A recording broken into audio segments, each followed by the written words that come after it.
Hey First Family, Pastor Cullen here, joining you on Maundy Thursday. And this is a special day in Holy Week as we remember the cross. And I think it's so fitting that we're practicing the examine this week as we look at our lives, examine our lives in relation to God and where God is calling us for Holy Week. And here we find ourselves on Maundy Thursday.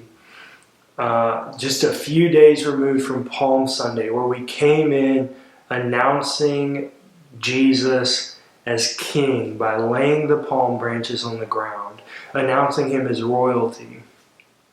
And we find Him all throughout the Gospels being a king, talking about His kingdom and being a leader and having servants, people who are doing His work.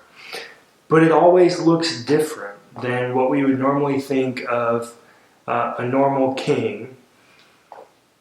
And in this time, Jesus the King is exalted.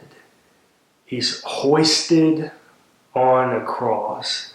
And I want you to have this image in your mind as we look at our verse this morning. In Psalm 18, read verse 46 with me.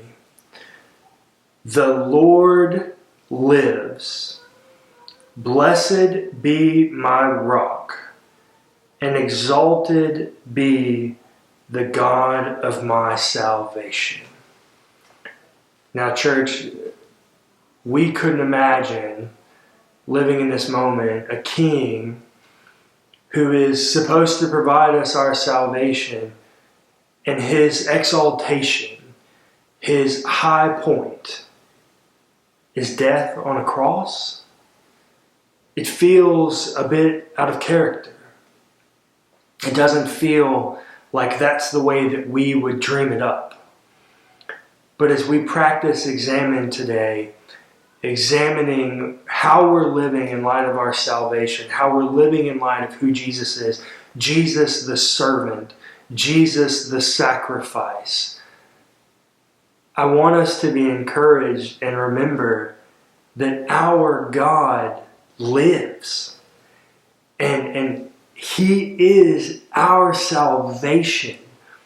As much as it may not feel that way at times, this is the way God intended it to be, and it's our job to examine ourselves and how do we live in light of this fact that King Jesus did things differently, that His exaltation is on a cross, that His crown is a crown of thorns, that everything about His anointing to power per se is a turning of the scales.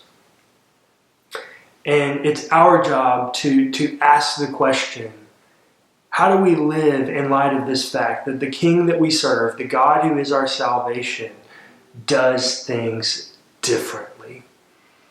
Church, I love you, and I will see you again tomorrow.